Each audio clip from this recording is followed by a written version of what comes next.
Welcome back, my lovely beans, and welcome back to another Warframe guide. It is Gara time, the queen of glass and glitters, explosions, booty. I don't know. You tell me. But it's Gara time. I like her. I used her quite a lot in Void Cascades. I did a lot of Void Cascades with her, so I was like, why not sharing my little knowledge that I have of her with you? I did test some builds and I want to share them with you, so keep watching and have fun. The first build that I want to show you is my Void Cascade build. In the aura slot, I'm using Swift Momentum. Why Swift Momentum? Simply for the melee combo duration. It is, for me, comfort. You can swap that out if you want to for either Corrosive Projection, simply for the reduced armor. It gives you more damage if you need to. You can also swap that out if you want to for example, Growing Power. I would not suggest, by the way, Brief Respite. That will simply mess up your shield gating. In addition to that, we are running Prime Continuity for ability duration. We're running Position Intensify to get more strength onto our Subsume, in this case, Raw. We're running Rolling Guard for our Oopsies, Catalyzing Shield for the 1.33 seconds of full shield gating. We are running Arcane Stretch for range, and the Energy Economy, Equilibrium for energy economy, and Prime Flow for energy max, and Argo Reach for a little bit more range, and an Argo mod for the shields. This one is definitely the mod that you can swap out with whatever you wanted to. For the Arcanes, we're running Arcane Fury for more melee damage and Mold Argument for more strength onto our 1, and obviously also for Raw. For your Void Cascade setup, I know a lot of people might would think to run Blind Rage. Blind Rage will lower your efficiency. Gara is a heavy spam frame. I would say don't risk it. You can try it, but be careful with running a negative efficiency setup on Gara. For this build for shards, I would suggest to run minimum 2 purple shards for melee crit damage. If they're Tau Forge or not is up to you. I definitely would suggest 1 casting speed shards. Since we are running a Void Cascade, I would suggest Parkour Velocity, but since we're using mostly our 1 to do damage, it's definitely a setup to use Predators for the Parkour Velocity. In addition to that, you can run Ability Strength for red, you can run a blue shot for more energy, you can run a red shot for more ability duration, so your last shot is definitely a shot that you can swap out. The second build that I want to show you is a health tank setup. I know health tanking is a little bit at the moment questionable, high-end discourse, I know that, but I find it nice. It is a comfort, setup for base steel path, absolutely viable. We are running Corrosive Projection. While Corrosive Projection, enemies lose 18% armor, simply makes it easier. You will improve your damage with that. Obviously, for Arcanes, we're using Arcane Blessing because you do get a lot of health from that, and Arcane Fury for your base damage on your 1. For mods, we're running Prime Continuity for ability duration, Mending Splitters because for each target affected by Splitter Storm, you healed 15% health per second, so it's simply like a little backup. Equilibrium for energy economy, same with Arcane Flow. Arcane Stretch for range, health conversion because for health ops grants, 450 armor stacks up to 3 times. Armor will simply, if you have more armor, it reduces damage to health by, the amount of armor you have. Besides of things that bypass armor, for example, Toxin and Slash. Adaptation for, resistant to certain types of damage, stacks up to 90%. On average, I would say, assume 50%, and Transient Fortitude for a little bit of strength. We're using mostly Shattered Lash, and we subsumed Eclipse for more damage reduction over the 3. And keep in mind, with Split and Storm, we do also have 90% of damage reduction. 4 shards for the health tank setup. You can add some blue shards for base health, since all our health here is currently from Arcane Blessing. You can add some red shards for strength. You can also add some red shards for duration if you want some more duration for your Eclipse. You can have some yellow shards again for casting speed and for parkour velocity. Keep in mind you can simply use Predators because Predators will not be overwritten by your 1. Other than that, feel absolutely free. If you, for example, want to drop your Prime Flow, you can also put something else in there. You can use some blue shards for energy max instead if you want to like test something else out. That is absolutely up to you. For your health tank setup, you can use on your flash pads a mod called Hunter Recovery. Warframe healed for 30% companion dealt damage to make it a little bit easier. Another way to use Gara is for shield tanking. For this setup, we're using Preface Bite with Arcane Aegis and Arcane Fury. What is Arcane Aegis doing? On shield damage, 3% chance for 30% shield recharge for 12 seconds. For shield tanking, it actually matters that you have a max rank Aegis, because if you have a higher ranked Aegis, you actually have a higher percent of shield recharge. Don't worry if you don't have it, you simply have a lower percentage of shield recharge, just so you know.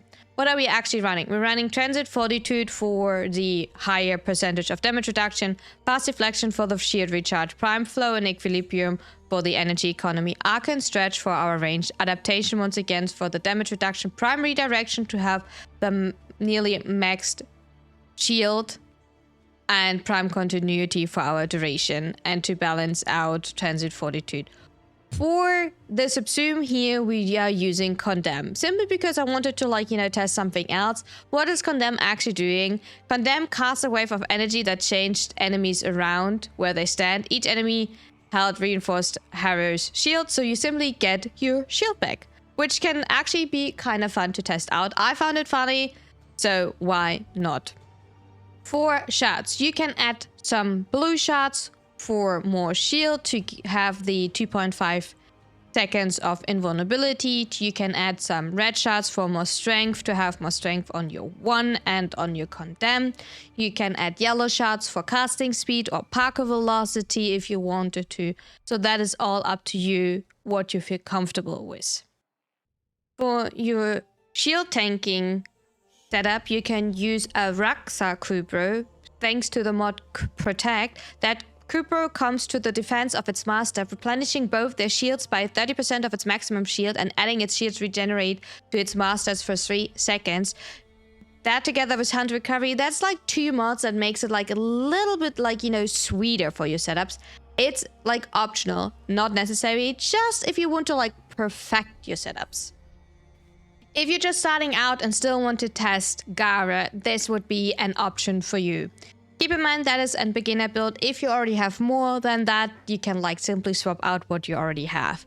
I'm using, as always, Streamer Spawn, simply because Streamer Spawn is an aura mod that we're getting as a quest reward, so it's easily accessible. Also, you regen energy and health, which is a great start. We're using a max rank intensifier because it gives us 90% damage reduction on Splitterstorm, means it's keeping us alive, and it gives us strength for Shadowless. Stretch for a little bit more range, Flow and Equilibrium for our energy economy. Don't worry, a rank 6 Equilibrium is already doing great. Don't waste your endo on trying to maxing it. The capacity cost is also way too high.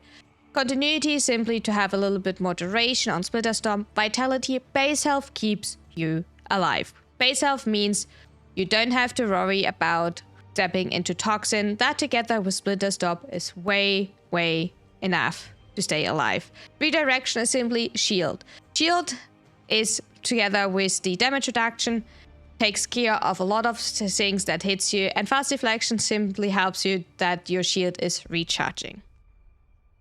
What do we have for options for Shattered Lash? First things first, the most obvious option is melee influence. I do have to say the amount of AoE clear you get with melee influence is simply there, right? For that, we are running Weeping Runes for the status chance per combat multiplier. I'm running Voltic Strike and Shocking Touch simply because the dot damage of electric is multiplicative, so that's why I'm running, double. If you don't have Voltic Strike, that is absolutely fine. You can swap that out with whatever you have. I just run double. Galvanized Steel for the extra crit chance. Galvanize Elementalist for the status damage, Organ Shatter for the crit damage, Condition Overload for melee damage per status target, because we do get the base damage from Arcane Fury, and Blood Rush from the critical chance stacks with combo multiplier, and obviously melee influence. If you don't have Vortex Strike, you could add here your Smite if you wanted to. That is absolutely up to you. If you don't want to run a Smite, another option also, if you wanted to, is Drifting Contact, simply because Drifting Contact is giving you more status chance. Also combo duration. Why combo duration is not the worst idea, simply because it's a comfort mod. Whenever you move, you have more time before you need to hit the next enemy. For the melee influence build, I would not suggest to run melee influence with Nourish. On the first glance, Nourish sounds good because of the energy economy, but inflicting viral together with electricity will mess up your weighting. You do want to have electricity as your highest proc, and you want to consistently proc influence, so I would not suggest that. Here we go, we are with melee influence at the 12th time combo. Easy clear, everything kinda nice, nothing to worry about. I'm not even at my max mold argument stacks, and I'm not using raw. Another option is raw damage, and I actually mean raw damage. I'm talking about melee exposure. Melee exposure is an ability cast gain 60% corrosive damage on melee strikes for 25 seconds, stacks up to 240%. We are running Weeping Wounds with status chance per combo multiplier, North Wind and Fever Strike for viral, Galvanize Steel for critical chance, Blood Rush for critical chance with combo multiplier, Condition Overload for melee damage per status type. Keep in mind we have Fury for the base damage, Organ Shatter for the critical damage, and I'm personally running Drifting Combat here for more status chance and combo duration. So that is a combination out of corrosive and viral. It is a raw damage setup. Obviously you don't have the biggest AoE clear, but you have enough damage to kill literally everything. This is the exposure setup, lots of pure damage.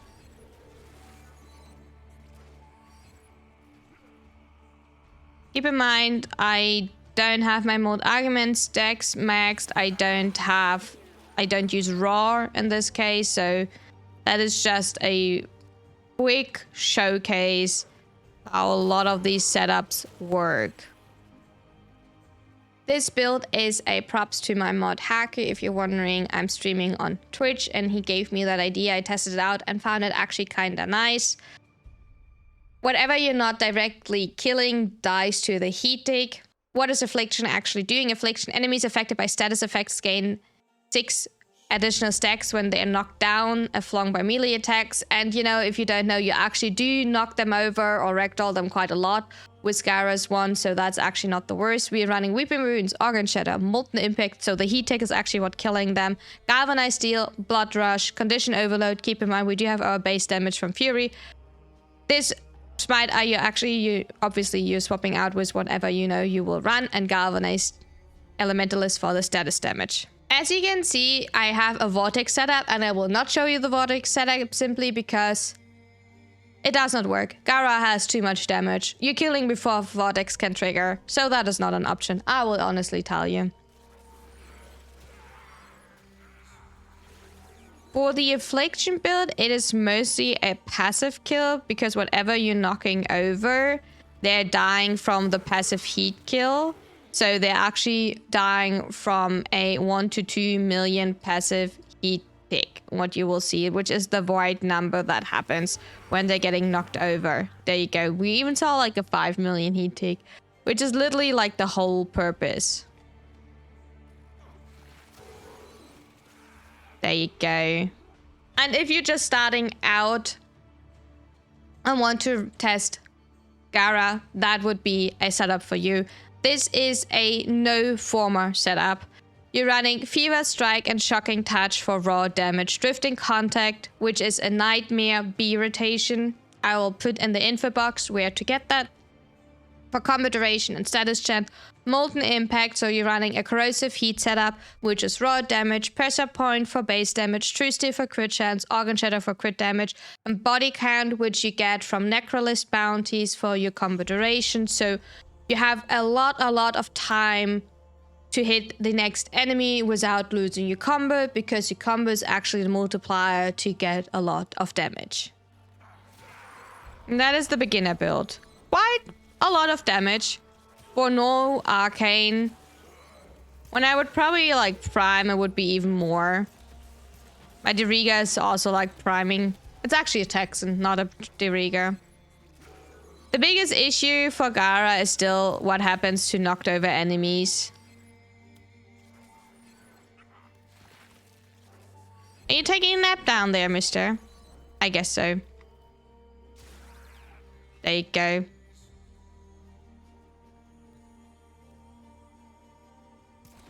Yeah, but when we prime, it is no issue. And that is the beginner build. In addition to that, I would always suggest to run on your Gara at least one dexterity arcane, if that is on your primary or your secondary. For Void Cascade, I personally chose to run a dexterity setup on my Latron and was running a Fortifier on my Epitaph. If you are just running, you know, standard Steel Path, you can run on both of your weapons dexterity. Dexterity simply will on melee kill 60% damage for 20 seconds, stacks up to 6 times, and 7.5 seconds combo duration. It will simply help you to keep up your combo duration so you don't lose your combo when you have to move from one spot to another spot, for example on mobile defense, or when enemies are spawning in on waves in defense missions. Thank you so much for watching. I hope you had fun. This time I did not explain the abilities to you.